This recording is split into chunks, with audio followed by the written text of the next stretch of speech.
First off, right off the bat, can you guys hear me okay? Does my audio Yeah, sound fine? yeah, you sound good. Okay. Oh, Um, anybody's more than welcome to chime in. There's no need to raise hands, open discussion, open floor. Today we're going to be reading through the Esoteric Healing, Volume 4, a treatise on the seven rays by Alice Bailey. Oddly enough, I've found a lot of controversy around Alice Bailey. Like, after having posted a few of her books, people are very, like, bent towards her for some odd reason. Not too entirely sure why, because literally all she talks about is Christ consciousness and reaching enlightenment and the benefit of the mass population and, like, overall transmutation into, like, a better, like, humanity. So I don't really understand why people don't like her, but I find her books phenomenal. Al sent me the link to the Lucis Trust Foundation, where you can actually order all of Alice Bailey's books. And I freaking ordered all 24 of her books. So this is the one that we're going to be reading today, Esoteric Healing. Um, what I'm going to do, because of course, I try to keep these non-scripted and structured, so that way they're kind of free flowing. Is I want to read the portion of the book that I found to be a portion of the book that I feel like I gravitated towards the most, and then just kind of see where the conversation goes after that, whether or not you all want to read what it is that you took away from the book, some things that you might have found, or whether you just want to comment on what it is that I bring to the table out of the book. Either way that the direction goes, I'm cool and I'm down for it. So, um, what I found the most enlightening about the book was in the very first portion of the introductory portion of the books, where it goes on to talk about on page 21. And I was just trying to pay attention to detail because this book is so jam-packed with so much valuable information. But right here, where it says, and because of course this book is talking about, actually, as a matter of fact, GYV broke this down very thoroughly, where she said, and this kind of just gives you an overall synopsis of the book. It says, I just read the introduction and started the first chapter, and I'll probably read the whole book. What captured my attention was its different perspective on a disease, seeing it as disharmony and a lack of alignment governed by the law of cause and effect rather than merely the result of wrong thought. The book argues that disease exists throughout nature and can have a purifying, liberating purpose, and that healing comes in three ways: medical, surgical methods, psychology, and the activity of the soul, right? So, just in a nutshell, that's kind of like what the book's about without reading the introduction to you all. But the portion of the introduction that I found most interesting was right here, where it says, the healing energy of the spiritual hierarchy cannot flow through the group if there is disharmony and criticism. The first work, I repeat, the first work, therefore, of any group of healers, because of course this book is about esoteric healing, so it's saying right here that the first work of any healer or any group of healers is to establish themselves in love and to work towards group unity and understanding. And that stuck to me because I was like, right off the bat in the introduction, it's telling you the first thing that you should focus on as a healer. And so instantly after I read that, I started looking through the book on this vocabulary word, love, right? And what I came across is where it goes on to talk about the seven centers. And so we're going to go down here to page 159 in the book. If you have a physical copy, if you have the PDF that's inside the Discord, excuse me, it's 144. Hey, But on the Cyprx. yeah, go ahead, bro. I don't know if your screen's frozen or not, because I can't see the text that you're reading and your no, you're good, personal little. Cyprx. Okay, hold I on. could too. Let me stop sharing and then I'll reshare, see if it fixes the problem, Al. You were good on that side. Okay, cool. Maybe then it was just if you can't see it now, Al, maybe jump off the Zoom and jump back on. Okay. Okay. Can you see it Oh, now? and I know. I probably know what's going on. What's that? Okay, cool. All right, so it's page 144. Interestingly enough, 144 is a great number. I don't know if she did that on purpose. But anyways, in terms of the PDF, it's actually 159, but in the book, it's the physical copy. It's page 144. But this is where it goes on to talk about the seven major centers. And mind you, again, to reiterate the introductory portion where it says that love is obviously, of course, the first like working that any healer needs to like kind of wrap their mind around. So with that being said, I jumped down to the seven major centers, and it says here, there are many focal points of force within the body, but we shall deal only with the major seven, which control in some degree or other all the remaining others. And that way we shall not be confused. We shall consider the five centers found upon the spinal column and the two which are found in the head. So starting off here with number one, we're not going to read through all the ones. I'm only going to focus on the heart center because it really focuses and dials in on that key vocabulary word love, which is what I was trying to look for in this book because it says that that's the first working of any healer. But first one is the head center. The second one is the Ajna center. I don't know if I'm pronouncing that correctly, or the Anya center. Number three is the throat center.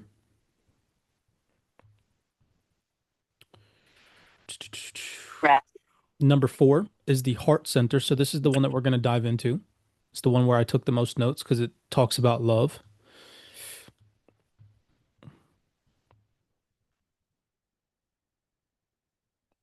Going on, going on. This is like a very deep portion of the book. All right, number five is the solar plexus center. This book is super deep in this section in particular where it talks about the seven centers. Honest to God, I would skip, if you didn't read this book, I would skip straight to this portion of the book because it's like literally gives you a play-by-play on the seven centers that you need to master to even like comprehend what's going on in this book, in my opinion. All right, number six is the sacral center or the sacral center.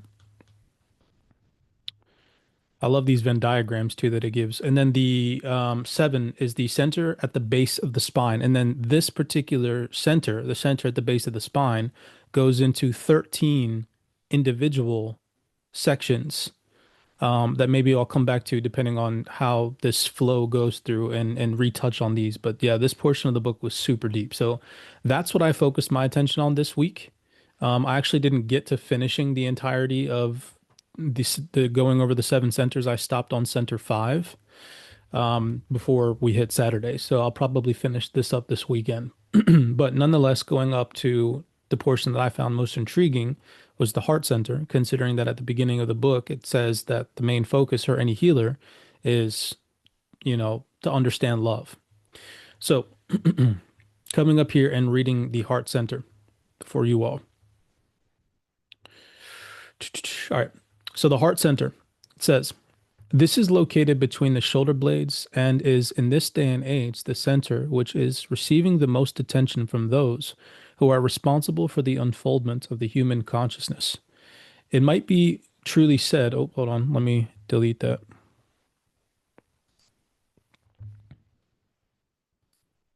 All right. That threw me off. Give me a second. Let me go back to my other annotation tool. Okay. This is located between the shoulder blades and is in this day and age the center, which is receiving the most attention from those who are responsible for the unfoldment of the human consciousness. It might be truly said, brother of mine, that the rapid unfoldment of this lotus is one of the reasons why the world war could not be avoided. In one sense, it was a necessary happening, given the blind selfishness of the bulk of humanity. Because it had become necessary to do away with all the old forms of government, of religion, and of the crystallized social order, humanity has now reached a point of group awareness and of group interplay of a deeply spiritual kind, and a new form were required through which this new spirit could function more adequately. The heart center the heart center corresponds to the heart of the sun, and therefore to the spiritual source of light and love. So there was when I came across this key vocabulary word love in my search to this book. So that's why this portion of the book intrigued me the most. It says here, it is brought into functioning activity after the second initiation. The initiation marks the completion of the process whereby the emotional nature, with its outstanding quality of desire, is brought under soul control, and the desire of the personal lower self has been transmuted into love. It is the organ for the distribution of a hierarchical energy poured out via the soul into the heart center of all aspirants, disciples, and initiates. In this way, this energy is made available and brings about two results: the regeneration of humanity through love, and the relationship firmly established between a rapidly developing humanity and the hierarchy. In this way, two great planetary centers, the hierarchy and humanity, are brought into a close contact and relationship. As the Bible says, the love of God is shed abroad in the human heart, and its transforming magnetic and radiatory power is essential for the reconstruction of the world. And so I highlighted this, says the love of God is essential for the reconstruction of the world and for the establishment of the New World Order. Upon the unfoldment of the heart center and on an intelligent relation of mankind to the hierarchy, with the consequent response of man to the energy of love, all disciples are asked at this time to ponder and reflect. For as a man thinketh in his heart, so is he. Thinking in the heart becomes truly possible only when the mental faculties have been adequately developed and have reached a fairly high stage of unfoldment. Feeling in the heart is often confused with thinking. The ability to think in the heart is the result of the process of transmuting desire into love during the task of elevating the forces of the solar plexus into the heart center. Heart thinking is also one of the indications that the higher aspect of the heart center, the 12-petaled lotus found at the very center of the 1,000-petaled lotus, has reached a point of real activity. Thinking, as a result of correct feeling, is then substituted for personal sensitivity. It gives us the first faint indications, likewise, of that state of being which is characteristic of the monad and which cannot be called consciousness as we understand the term.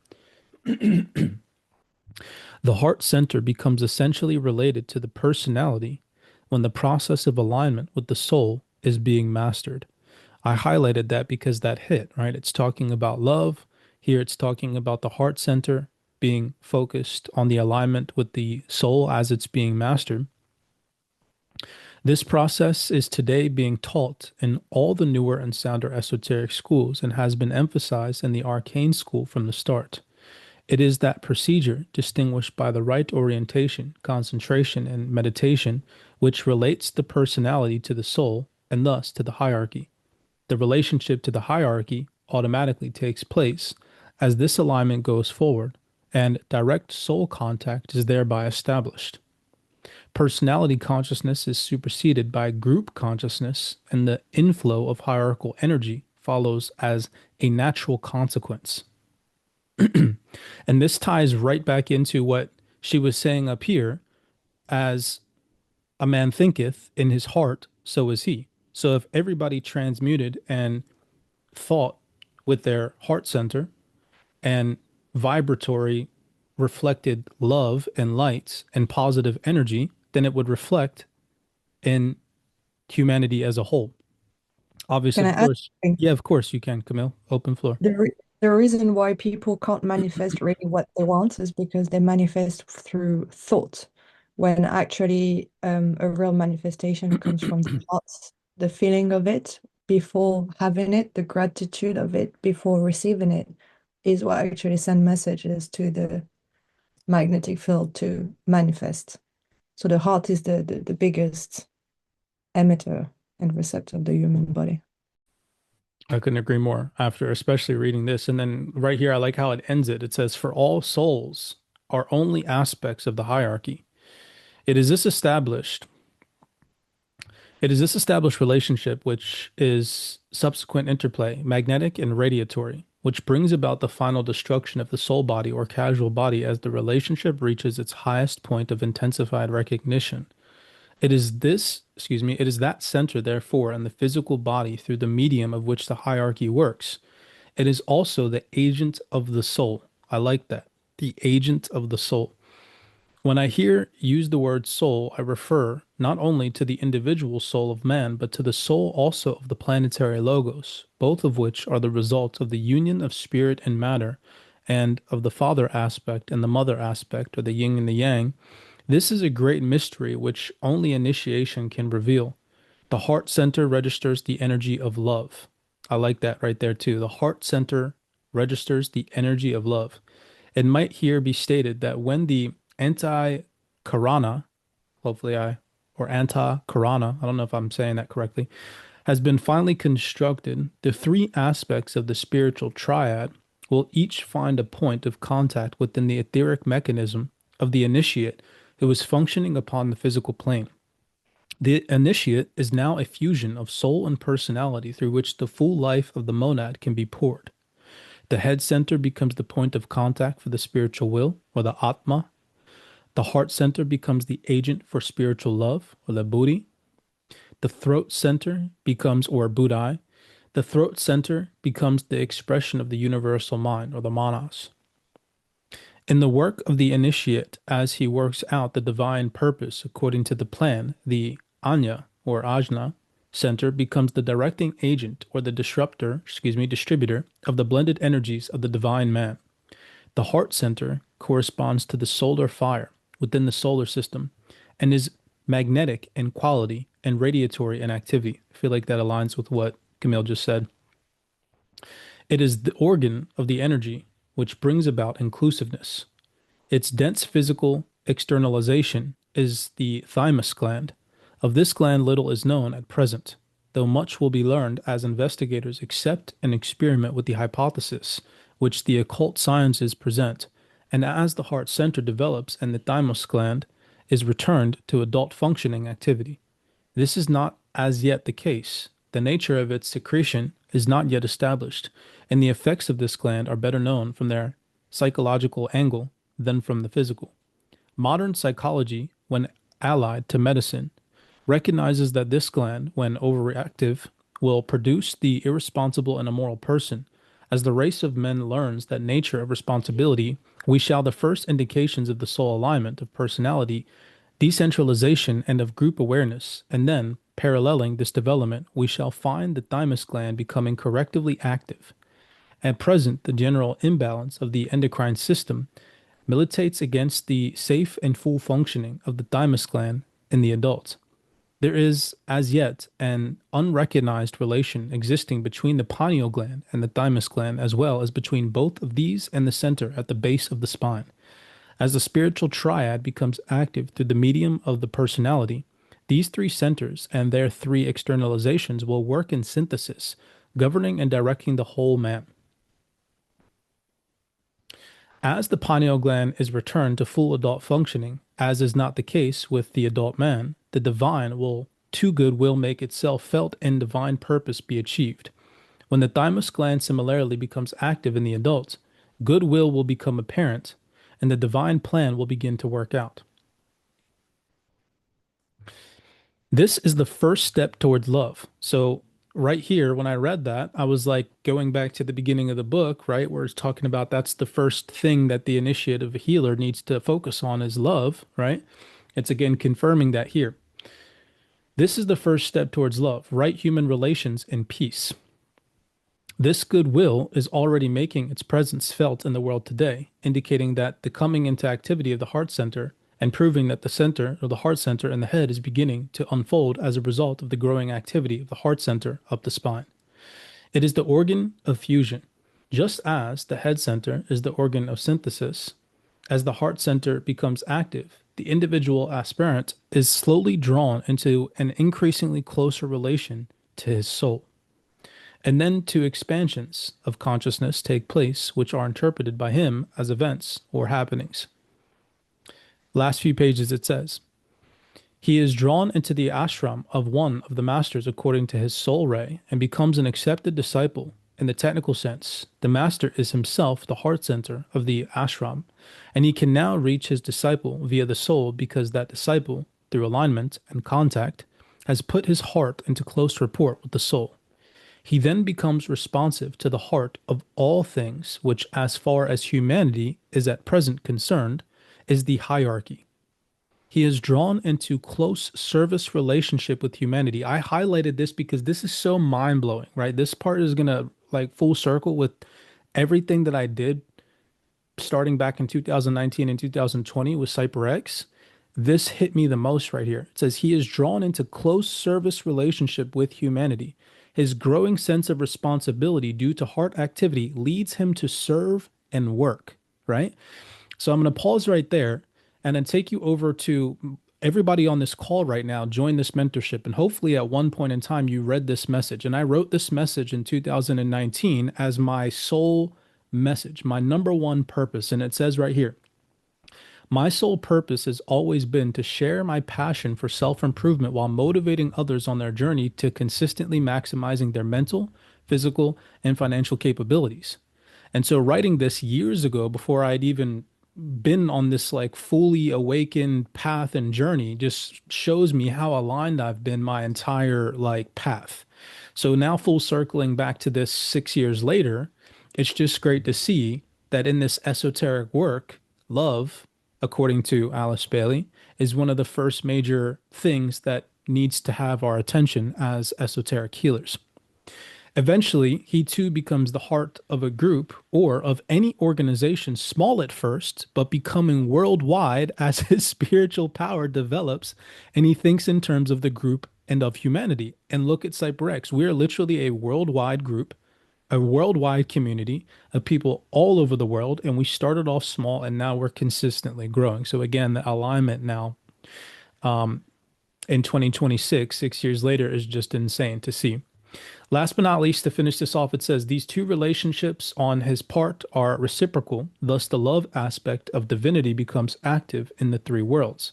And love is anchored on earth and takes the place of emotion, of desire, and of the material aspects of feeling. Note that phrase. In the early stages of unfoldment of both the individual and the race, the inverted heart lotus with its 12 petals reaches downwards towards the solar plexus center.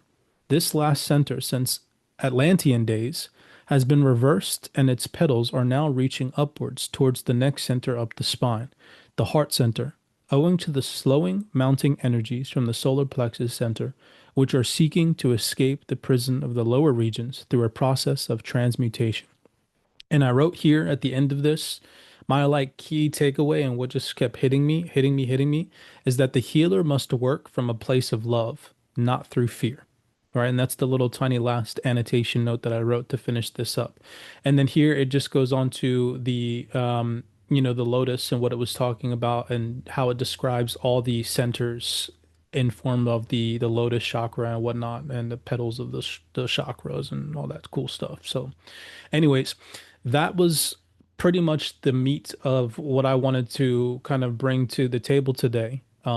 This portion of the book hit me the most, primarily because of how it kicked off at the very beginning of the book, where it was talking about how this is the first work for any, healer, right? You need to establish yourself in love.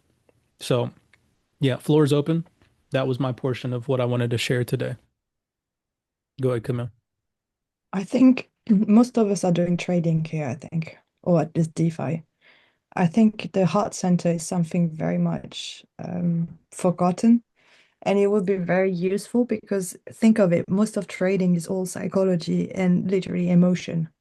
So if people traded more from like not fear, like, but like from love and kind of like God or whatever you want to call it, that would create a lot of solution into people's journey I for couldn't sure. agree more because if you're trading from a place of love and not from a place of fear, then of course fear, if you're trading from a place of love and not from fear, it eradicates bad habits. It eradicates, you know, revenge trading. It eradicates closing a position too early. It eradicates so many different Creating things out of your trading. Yeah.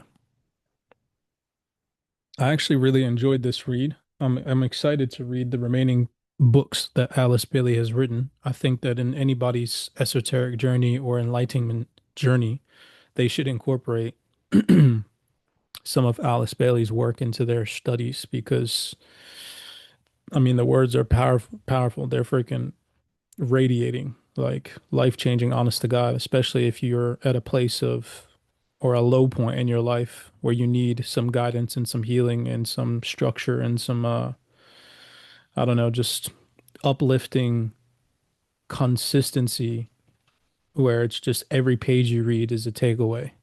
You know, Alice Bailey's work is extremely powerful, in my opinion, for anybody that's on the path of rising to their higher existence. A couple questions. What's up, bro? Did you have you read completely any of these books? Like I think you started out when you found in the Discord, what was it, the Rays and the Initiations? Did you read that one? Dude, I have not finished fully any of her books. I've only ever skimmed through them until the other day when you mentioned that she had 24 books. I didn't even know she wrote 24 books. So, yeah, this is Alice Bailey's work is something that I said I'm probably going to try to just focus reading for the next, since I got all 24 of her books, I'm probably just going to focus the next 365 days on trying to make an attempt to get through all of her workings.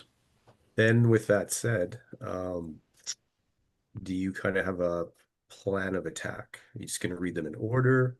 Uh, Mm, I don't know go the if I'm going to ones read that them in kind of order. Uh, draw you. yeah, And then it's probably. lastly, there was one book, it's called Ponder on This of that collection, which I think is kind of like just a brief snapshot of the whole body of work.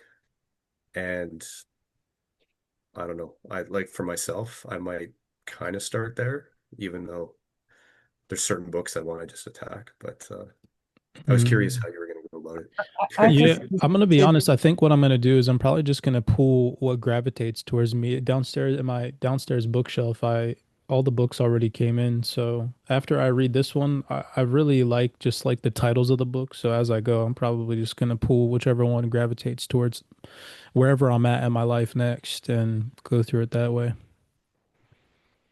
Who was gonna say something just now? yeah, I just wanted to say that I started the same as you. I got interested with the title of a book, and it's from intellect to intuition.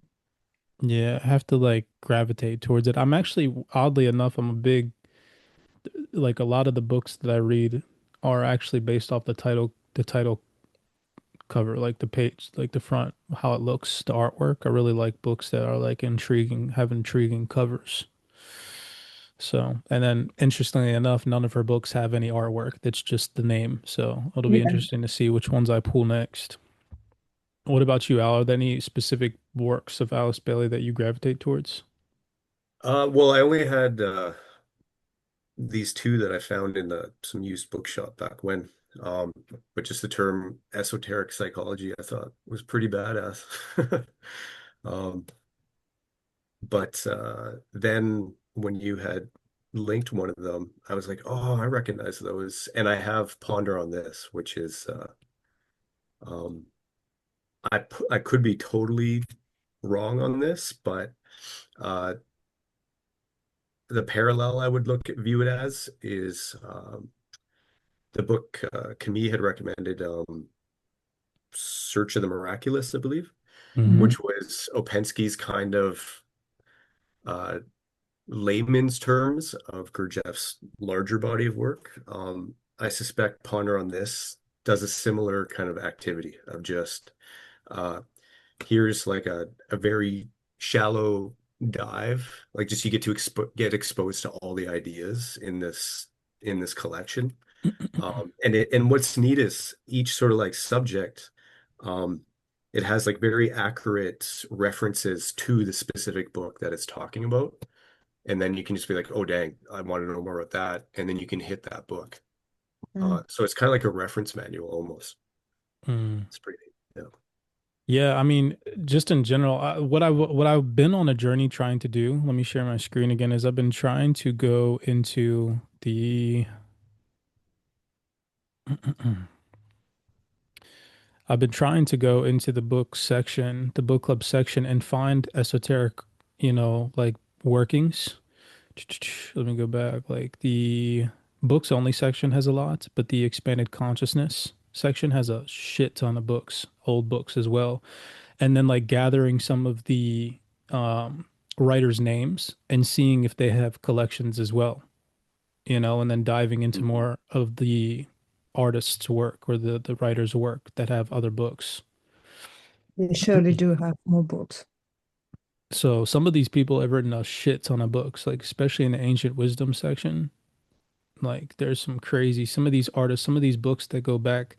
Like I found a book in here from like 1665 or something like that, and then found out that that dude wrote like 10 different books, and they're all badass books.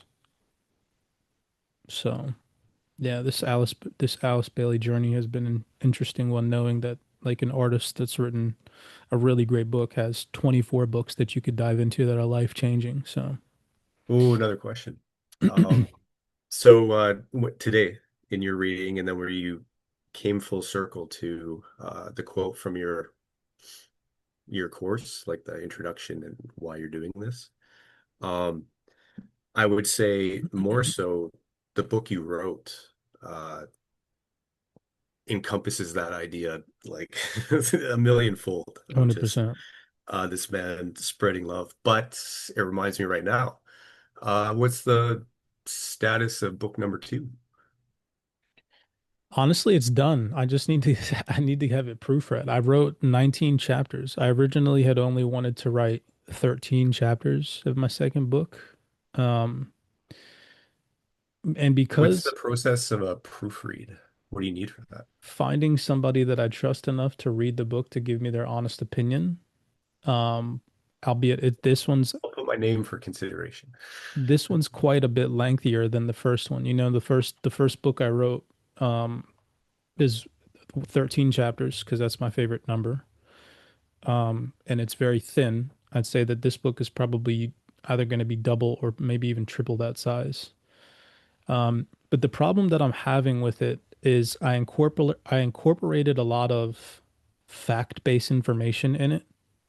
And so I'm not too entirely sure the legal premises of um like if I need to go back and actually find direct sources of where I have this information for like a what do you call it at the end of the book where you have like a reference to Citations, maybe? yeah, um so that's another problem that I'm having right now is I realized that through writing it I had a lot of reference material where I'd like use direct quotes from people from like the IMF or the BIS because in the second book, I really dive into the digital transformation and how, if you guys have watched the Cyprx 4.0 content where I talk about the AI transformation when I started making that content back in what, like 2022 or 2023 when AI started really kicking off.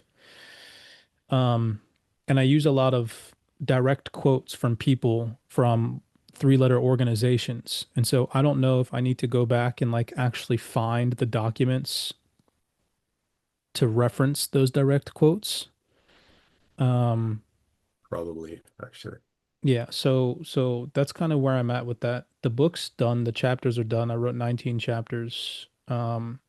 And the premise of the book is this transformation that humanity is on right now through this digital transformation and how there's going to be a certain onset of individuals who use this technology to, grow abundantly, to prosper, to manifest their dreams into tangible reality. And then there's also going to be a portion of humanity that becomes enslaved by this new technology and by this transformation that we're undergoing. And unfortunately, the vast majority of individuals are going to be a portion of the population that are going to be enslaved. And the goal of the book is to help those who actually want to be a portion of the population that use the technology to their benefit because there's no avoiding it. There's no escaping the system. There's no running from what's about to happen. So the goal of the book is to help those, who actually want to evolve with this changing time in a prosperous way instead of becoming, stuck on universal basic income in a sense. Um, so yeah, that's kind of where I'm at with that. I don't know. It's really difficult, man, to write a book. I'm not gonna lie. It's like a much bigger process than most people think. Like writing the book is the easiest part, but like everything that comes after that is what's difficult, and that's kind of where I'm at right now. So Sounds good. Yeah. Keep at it.